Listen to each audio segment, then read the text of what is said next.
Olá pessoal, tudo bem? Luiz Fernando aqui novamente do projeto Cartão de Embarque. Você está acompanhando os nossos vídeos aí, né? Se você ainda não seguiu o canal, segue o canal, marca o sininho lá para receber as nossas atualizações, porque a atualização que você vai receber hoje, né, que eu pedi para você assinar lá da outra vez, lembra? Vai ser um tema super interessante, que eu não imaginava que era tão grande assim, eu acabei de comentar com ele nas prévias, né? Então eu queria te apresentar Paulo Imediato. Paulo, seja muito bem-vindo ao projeto. Obrigado, cara. Obrigado, muito obrigado pelo convite. Eu acho que é muito legal estar aqui trocando com vocês. E aí a gente vai falar um pouquinho sobre inovação, um pouco sobre design centrado no ser humano e o que design thinking, design centrado no ser humano tem a ver com inovação e qual que é o valor que isso pode gerar para os negócios, para projetos, para diferentes iniciativas de qualquer pessoa, né? Muito bem, você viu aí, pessoal, o Paulo vai falar bastante coisa. Eu fiz várias anotações aqui para conseguir entender, mas tem uma coisa bastante interessante, é que você vai poder usar isso de uma forma muito simples para conseguir os seus objetivos, exatamente o que o projeto quer te ajudar. Então, Paulo, explica um pouquinho para a gente o que é o design centrado no ser humano. Pois é, primeiro a gente tem que começar com uma coisa que assim, toda vez que a gente fala de design, as pessoas têm uma referência estética do design, né? Isso. Pensa em design, são coisas bonitas, né? Eu não sou designer, meus sócios não são designers, algumas pessoas na minha equipe são designers, mas a gente é designer de relações humanas, tá? O que isso quer dizer? Quer dizer que a gente usa do arcabouço do design, das metodologias que vêm lá do design mesmo. Por exemplo, quando um designer vai fazer uma cadeira, ele estuda a ergonomia, que é como que o seu corpo vai se adaptar àquele mobiliário, né? A gente pensa como que as relações vão acontecer da melhor forma para que o negócio flua melhor. E aí, quando eu falo isso, parece aquele papo de coach de abraçar a árvore, assim, mas não tem nada a ver com isso. Na verdade, o que acontece é o seguinte: boa parte das empresas, na medida em que elas evoluem, boa parte dos negócios, na medida em que eles evoluem, eles vão se importando cada vez menos com as pessoas, com os clientes, e elas vão se importando cada vez mais com a própria existência. Então, o que acontece? A empresa começa a trabalhar para defender a própria existência, né? E o cliente é um obstáculo ali no meio do caminho, né? Entre a empresa e o lucro. Aí a turma lá do Vale do Silício, uma turma que chama IDEO, tá? Que é talvez a principal consultoria de inovação no mundo, eles são pioneiros em design thinking, começou a utilizar técnicas de antropologia, técnicas do design, técnicas de criação de empatia com as pessoas, de observação, de etnografia, como é que você faz uma pesquisa para observar as pessoas utilizando os serviços, e depois colocar aquilo num projeto, num sprint colaborativo, ou seja, numa equipe que vai trabalhar de forma transversal junta dentro de uma sala para criar protótipos, para criar formas de testar as ideias que eles estão tendo. Então é legal o pensamento criativo ao pensamento de negócios, entendendo melhor as pessoas. Beleza. A IDEO fez isso e aí eles criaram o que eu chamo de Design Thinking com D e T maiúsculo, né? Porque o Design Thinking com D e T minúsculo sempre existiu, tá? O Design Thinking com D e T maiúsculo aí é uma metodologia que a IDEO e a Universidade de Stanford ficaram muito famosos, porque eles fizeram várias coisas. Todos os cases da Apple são tocados pela IDEO, por exemplo. E no Vale do Silício, isso se disseminou muito como prática de sucesso. Então, todas as startups, as empresas começaram a falar e trabalhar com design thinking, tá? E aí a gente fala que o D e T maiúsculos, né? É porque aí é uma assinatura mesmo, é uma metodologia, é coisa de americano. Americano é ótimo em observar determinada coisa e produtizar aquilo, né? Criar um produto. E aí eles criaram um produto. Depois eu posso te mandar algumas listas de livros. Tem alguns livros bem interessantes. O livro do Tim Brown é uma boa referência. Os irmãos Larry e Dave Kelly também é uma boa referência. Esses livros têm publicados em português. Mas com a disseminação do Design Thinking enquanto metodologia, né, a partir dessa escola e tal, a gente começou, em vários lugares do mundo, começaram a surgir alguns núcleos, tá? Para experimentar isso na prática. Tá? E aí, aqui do Brasil, a gente se conectou com um desses núcleos, que fica na Holanda, que é a Design Thinkers Group, na Holanda. E aí, isso tem 10 anos.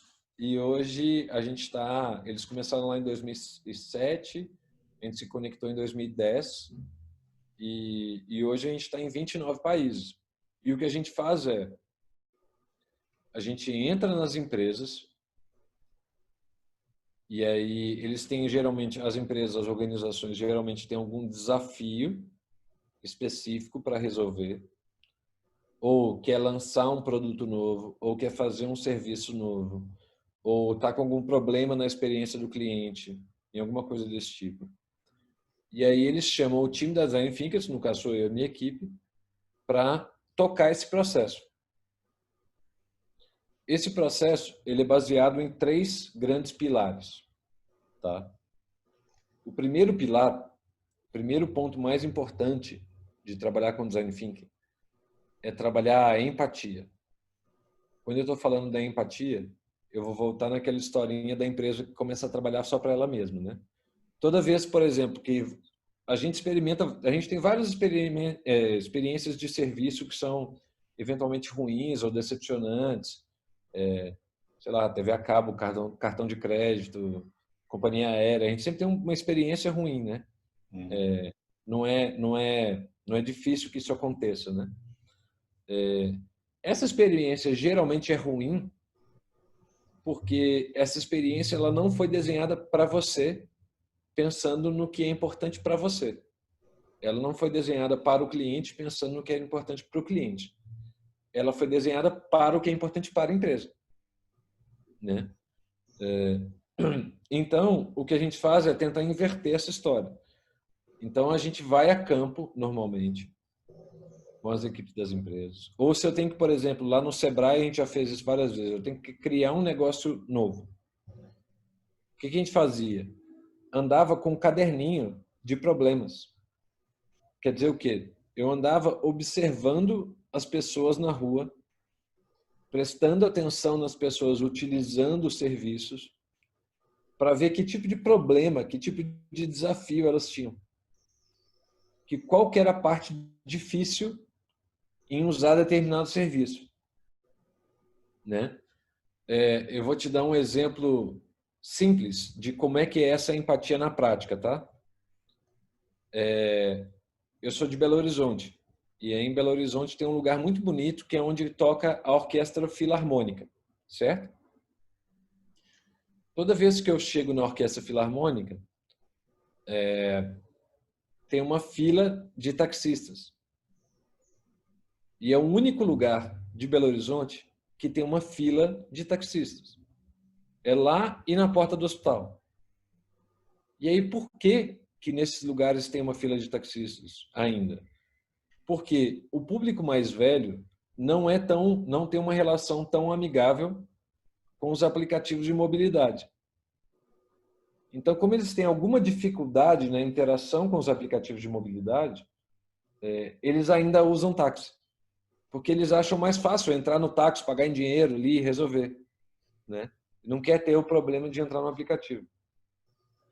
Então, percebendo isso, prestando atenção nisso, eu posso dizer, por exemplo, que eu posso criar um negócio que seja uma plataforma que facilite o acesso aos aplicativos de mobilidade para a população mais velha.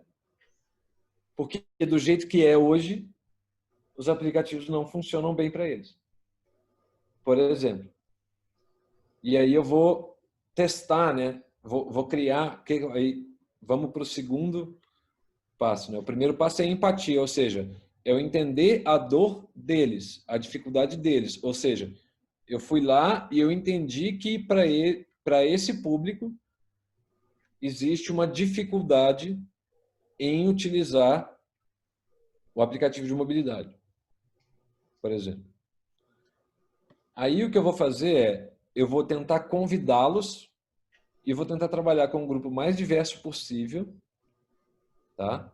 Para trabalhar colaborativamente. É o segundo pilar, colaboração. A gente aprende na escola todas as disciplinas separadinhas, né? Matemática, português, história. E aí você entra numa empresa e você vai trabalhar numa área, você vai trabalhar em TI, você vai trabalhar no marketing, você vai trabalhar no RH.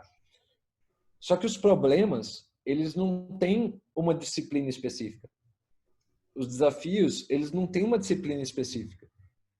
Então, eu vou gerar melhores ideias misturando o médico com o engenheiro, com o marketing, com o RH, do que se eu trabalhar só com a equipe de RH. Do que se eu trabalhar só com a equipe de TI. Então, a gente faz o que eu chamo de colaboração transversal, que é misturar pessoas, experiências e visões de mundo. E aí a gente faz a facilitação desse processo, né? Para, a partir daquele problema que a gente identificou, por exemplo, da população mais velha que não consegue ou que prefere não utilizar aplicativo de mobilidade, a gente vai gerar várias ideias. E aí é para gerar muitas ideias. Por quê? A gente acha que criatividade vem de um raio que cai na cabeça ou a lâmpada que acende, né? Eu até boto essa lâmpada aqui assim, fica aparecendo. A gente acha que criatividade tem a ver com ter uma ideia genial. E, na verdade, o processo de ter ideias é um exercício igual é um processo de correr longa distância, igual o processo de levantar peso. Você tem que fazer muito, fazer várias vezes.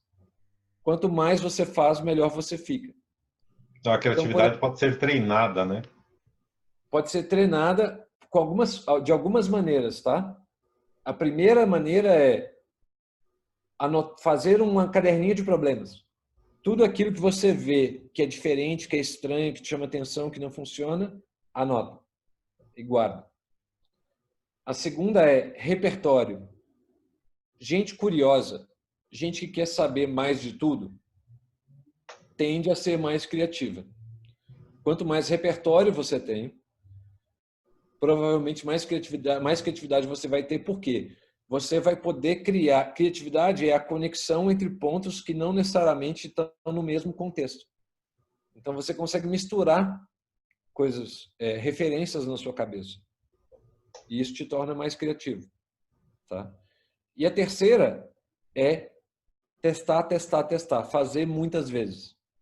Então, por exemplo, quando eu vou fazer um workshop, se a gente vai fazer aqui um workshop para pensar em soluções para esse público mais velho que não usa o aplicativo de mobilidade, aí você pode me dizer assim, então a gente pode fazer um aplicativo com interface de som, de áudio, ou com letras maiores. Eu vou te falar, beleza, essa é uma ideia. Agora vamos ter mais 350 ideias? E a ideia é ter 350 mesmo. Né? Então, eu posso criar um programa de anjo, que é alguém que pode ajudar essa pessoa. Enfim, vou fazer. Aí eu vou ter várias ideias. E cada ideia dessa, por isso que a gente usa o post-it, né? Cada ideia dessa, a gente escreve no post-it e prega na parede. Para quem não sabe o que é post-it, galera, ó, tem um monte aqui, ó, tudo coloridinho. Vou tendo as minhas ideias, vou marcando aqui também. Exato. Aí a gente escreve um monte dessas ideias na parede. Por quê? Na hora que a gente termina de ter as ideias, eu não quero ter uma ideia vencedora. Eu olho para esse mural e aí eu começo a combinar essas ideias, a embaralhar e combinar essas ideias. E aí a gente começa a criar respostas muito, muito originais, muito diferentes, muito criativas para lidar com esse problema, tá? Com esse desafio. E aí, como é que a gente faz depois que a gente resolveu quais ideias são as melhores ideias? A gente, ao invés de gastar dinheiro, investir num negócio e lançar um negócio já pronto, não, a gente vai testar. E a gente testa fazendo protótipos. Por que que a gente testa as ideias fazendo protótipos? Eu não falei que a ideia, que o conceito é ter muitas ideias. Eu preciso testar para eu aprender qual é a melhor ideia. Então, eu não parto da premissa de que eu já sei qual que é a resposta do problema. Eu não estou interessado em ter a resposta certa. Eu estou interessado em descobrir cada vez mais outras possibilidades de resposta. E aí a gente vai testar, né? Por exemplo, vamos criar o serviço de aplicativo de mobilidade por áudio, porque ele hoje não responde a camada de áudio. E idosos, curiosamente, usam muito áudio no WhatsApp, por exemplo. Aí, em vez de eu fazer toda a plataforma pronta e botar no ar e lançar, não, eu testo num aplicativo, por exemplo, no WhatsApp mesmo, ou em alguma outra forma, para eu entender se aquilo resolve o problema para eles ou não. Para eu aprender sobre aquilo. O objetivo de um protótipo não é estar certo. O objetivo do protótipo é aprender. Então, é testar. E cada vez que você testa, você aprende mais e você melhora aquilo que você fez. Vou dar mais um exemplo prático, tá? Uma historinha prática de como é que isso funcionou para a gente uma vez. A Localiza, locadora de veículos, ela nos contratou lá em 2012 para fazer o desenho daquele, sabe aquele totem de autoatendimento? Um lugar que a pessoa pode ir e ela não precisa ir no balcão, né? Ela vai direto e aluga no totem, tá? Aí a gente fez todo o projeto, etc, tudo mais, desenhamos as telas e tal, de como é que ia funcionar a plataforma, o aplicativo, papapá. Aí o totem pronto ia custar R$60.000, tá? Cada um. Cada um.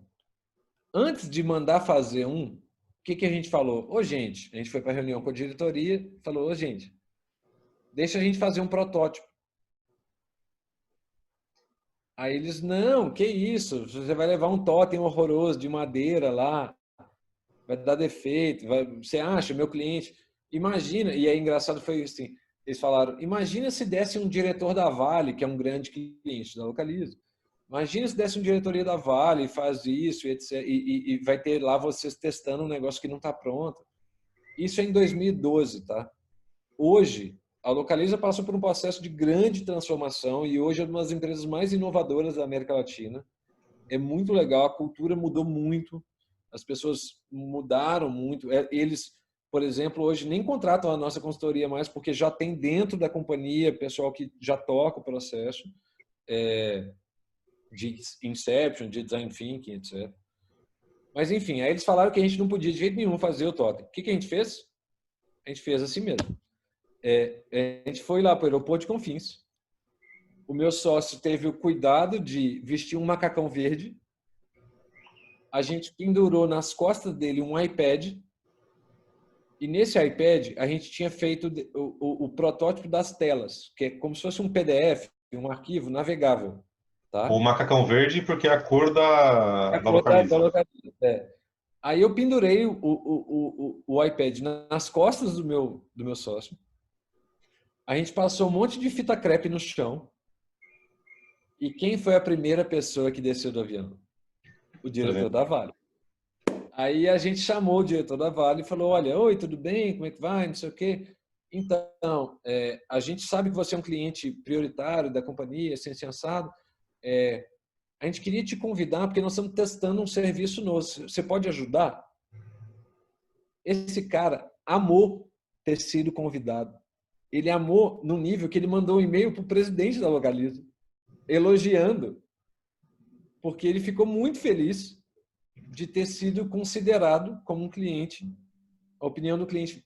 E a melhor coisa foi o seguinte, a gente descobriu que as telas e as plataformas que a gente tinha desenhado estavam erradas. Não eram a melhor opção de navegação.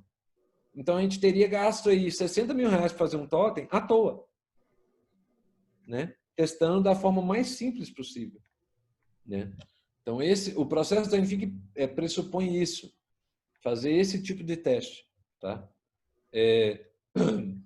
Da mesma forma, por exemplo, ao invés de você investir em abrir um restaurante, ou agora na pandemia, inviável, né? Mas assim, ao invés de você fazer um grande investimento num projeto, você pode começar pequeno e começar pequenas formas de testar, de fazer protótipo, de ir melhorando, né? Aquilo que você faz, por exemplo, tem uma grande franquia de Belo Horizonte, chamava Bacon Paradise. Essa franquia começou porque a menina começou ela fazia lá uma receita caseira que ela batia a maionese com bacon. Tinha um segredo dela lá. Mas aí ela foi crescendo em pequenas escalas, sabe? Primeiro ela foi vendendo só para os amigos, só a maionese. Aí ela depois começou a fazer o sanduíche. Aí abriu uma loja. E depois virou uma grande franquia, sabe? Assim, porque é um processo de adoção mais garantido, né? Então, o design thinking e o design centrado no ser humano, o design centrado nas pessoas,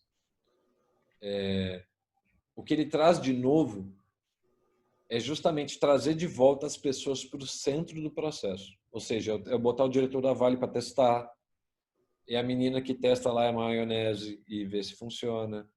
É eu prestar atenção no idoso que não usa o aplicativo de mobilidade.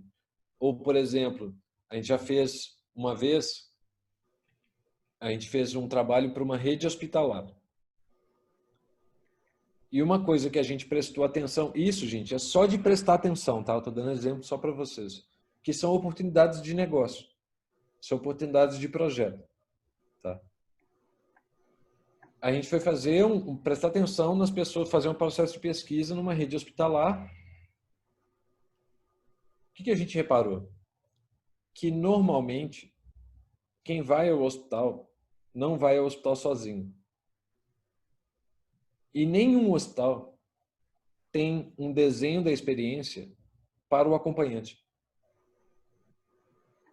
Na verdade, às vezes nem para o paciente, tá? O desenho da jornada de um hospital é muito mais preocupado com a jornada do médico do que com a dos pacientes, infelizmente.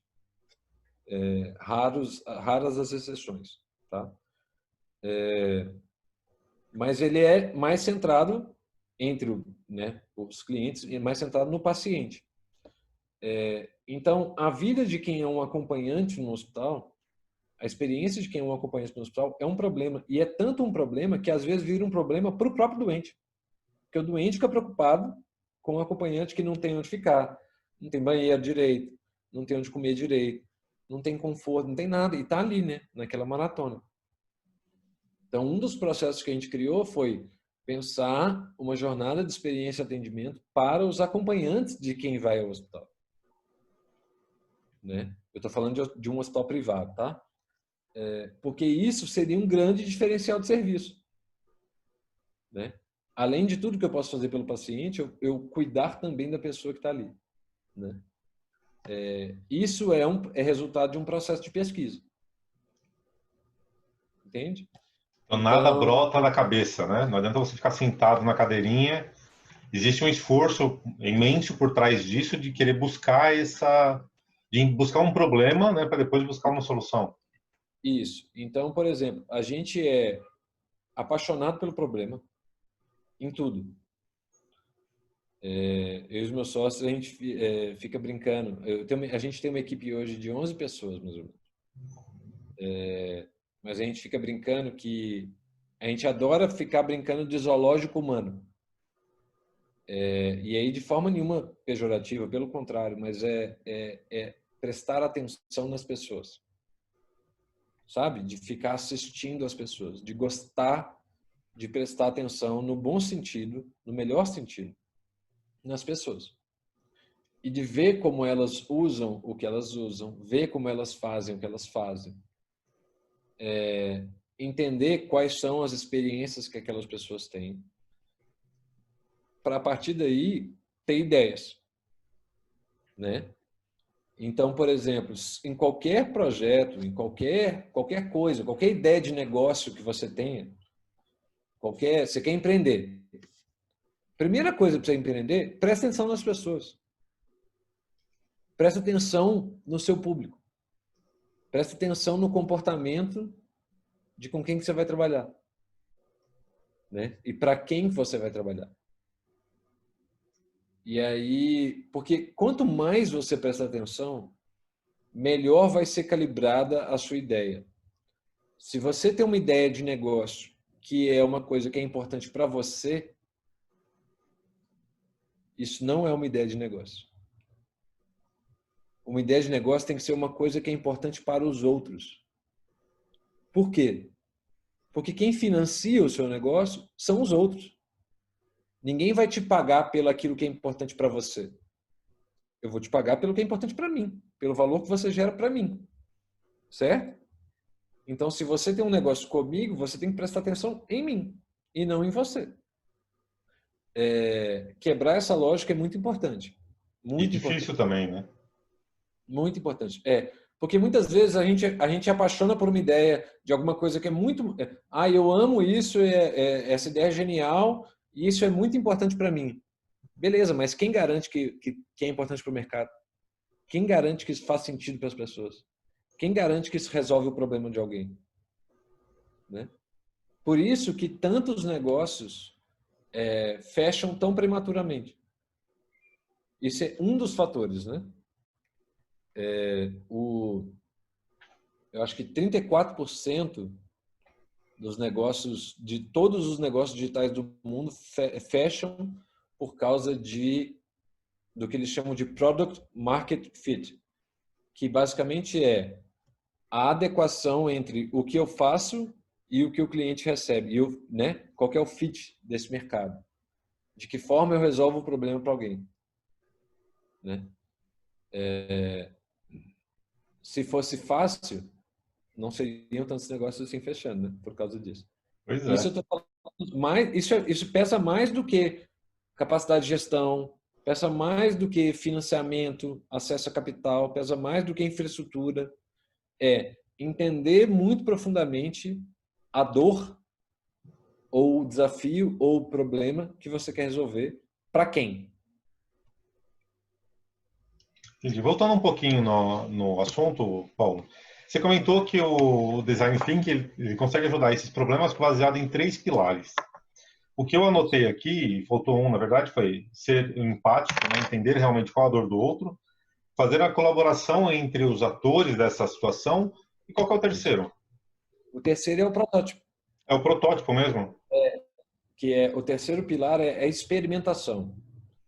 Eu Então, por consigo... exemplo, Pode seguir, pode seguir. não, o terceiro pilar é a experimentação. Então, primeiro, empatia para entender as pessoas, o cliente, a perspectiva, o problema. Colaboração, que é ninguém faz nada sozinho, gente. Então, e colaborar só com pessoas que são iguais ou parecidas com a gente é muito fácil. O legal é colaborar com pessoas que são diferentes da gente, porque aí a gente tem ideias diferentes, né? E o terceiro é prototipar, ou seja, testar, experimentar.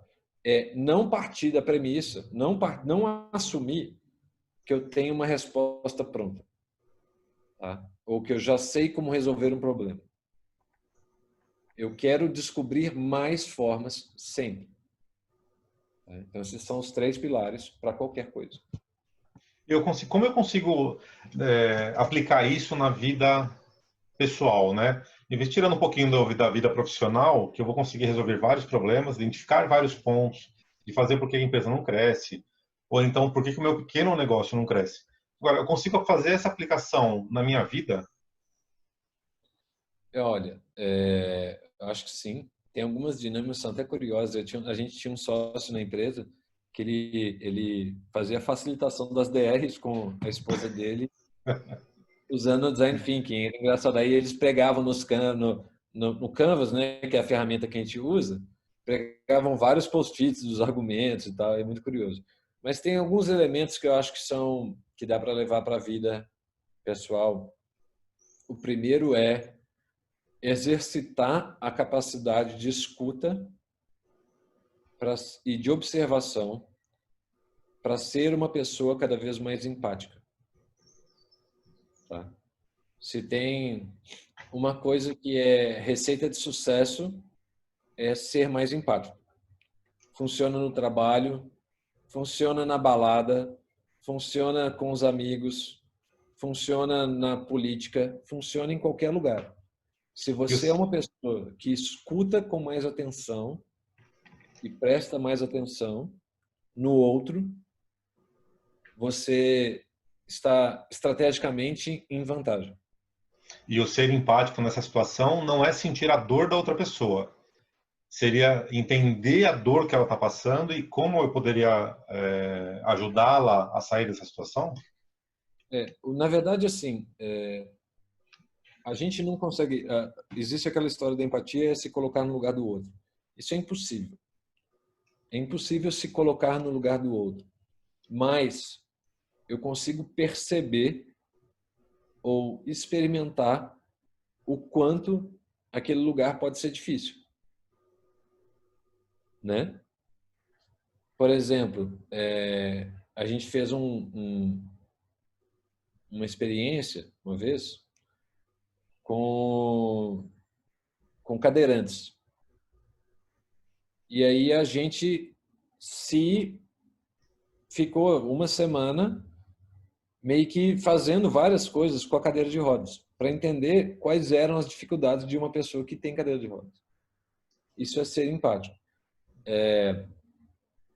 Agora, quando você está entre amigos, por exemplo, e entra numa grande discussão, muitas vezes a gente não percebe de onde está vindo aquela pessoa, de onde está vindo aquela discussão, de onde está vindo aquela ofensa, por exemplo, que nos machuca, né? Se a gente parar e antes de se machucar, né, daquilo, se colocar no lugar do outro para entender por que essa pessoa está falando dessa forma comigo, isso já muda o contexto. Se você se coloca no lugar de seus pais tomando conta de você, isso já muda o contexto, né? Então é fazer esse exercício de entender qual é o lugar, qual é a dificuldade, qual é a dor, qual é o desafio do outro. Então, ser mais empático acho que é uma coisa que vale para tudo, assim. Vale para tudo. A colaboração também vale para tudo. O ser humano, o Yuval Harari, que é o cara que escreveu Sapiens, né, e o Homo Deus, ele fala que os seres humanos evoluíram em grande parte pela imensa capacidade de colaboração. Porque ele não era o animal mais forte, mas ele aprendeu a matar um elefante, por exemplo, para comer, ou ele aprendeu a se organizar de determinada forma para plantar, ou ele aprendeu a se organizar de determinada forma para instituir o poder, ou para criar um negócio, ou para fazer determinada coisa. Então, quanto mais colaborativo a gente quanto maior a nossa capacidade de colaboração, maior a nossa capacidade de realização. E colaborar é difícil. Por quê? Porque cada vez mais a gente está sendo criado num ambiente de competição. E não necessariamente a gente precisa competir, né? Às vezes é mais importante eu jogar junto do que eu vencer alguém. É mais importante a gente jogar junto do que eu disputar alguma coisa com alguém, né?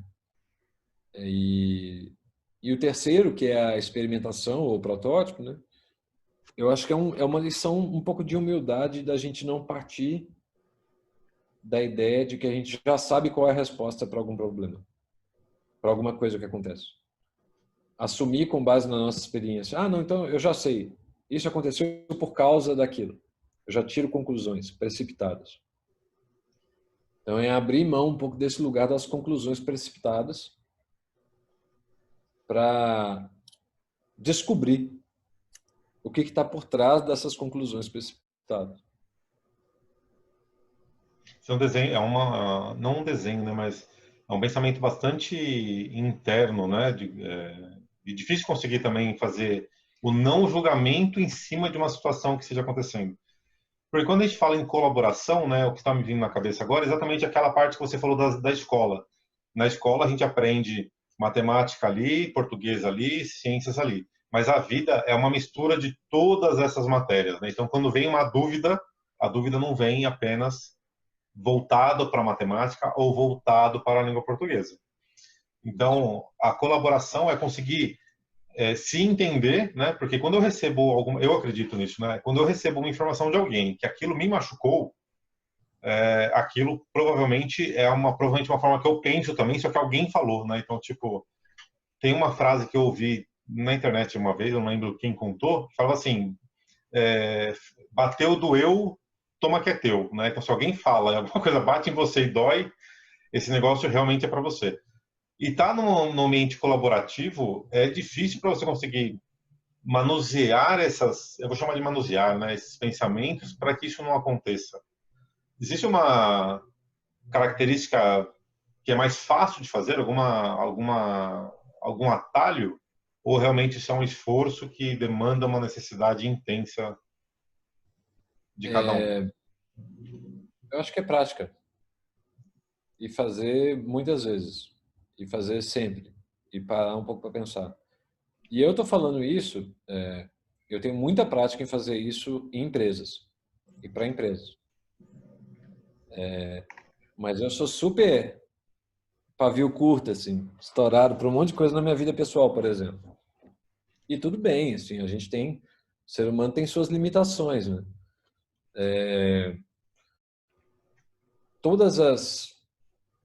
Todas as coisas que eu falei aqui, elas podem ser muito praticadas, assim. Por exemplo, se a gente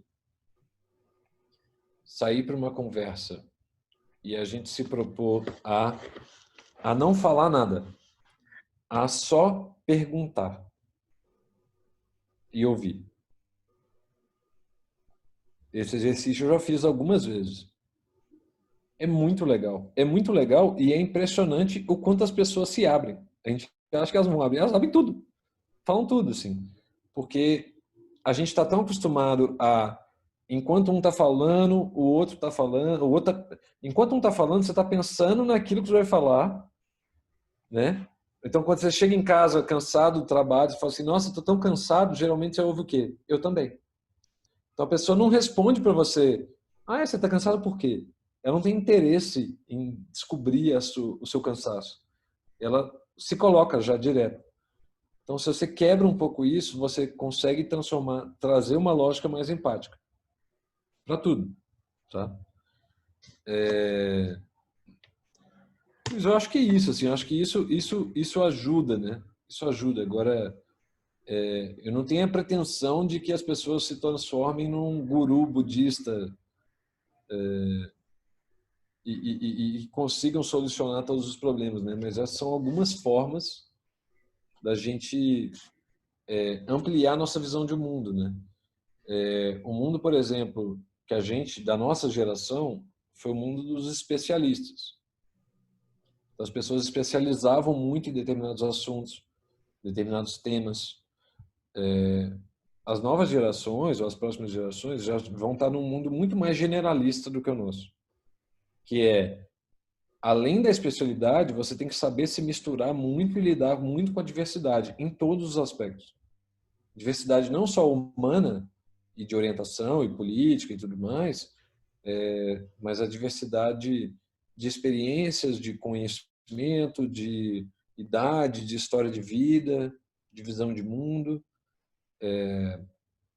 Isso tudo entra na caixinha da colaboração também, né? Acho que é importante a gente estar ligado nisso.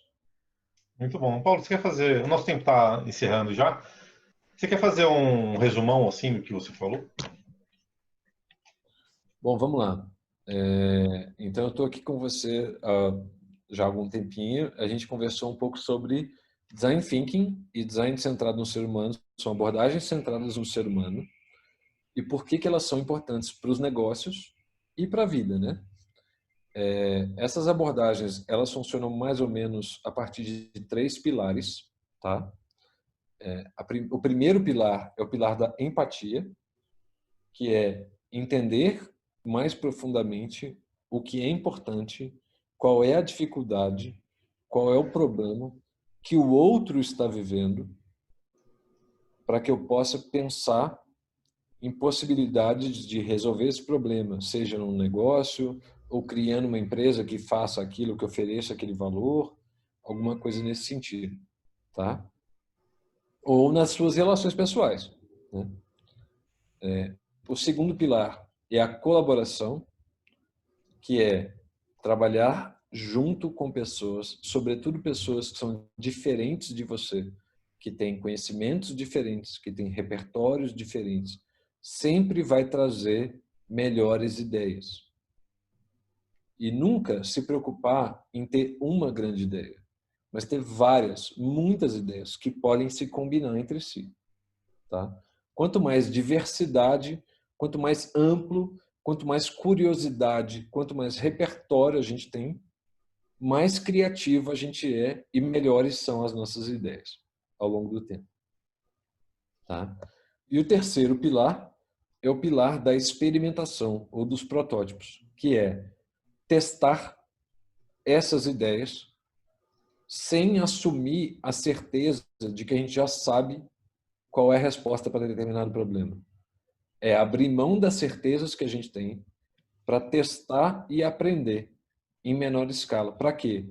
Para gastar menos tempo, para gastar menos dinheiro, para aprender mais sobre as soluções, para aprender mais sobre as pessoas e para gerar projetos, para gerar relações, para gerar negócios que façam mais sentido.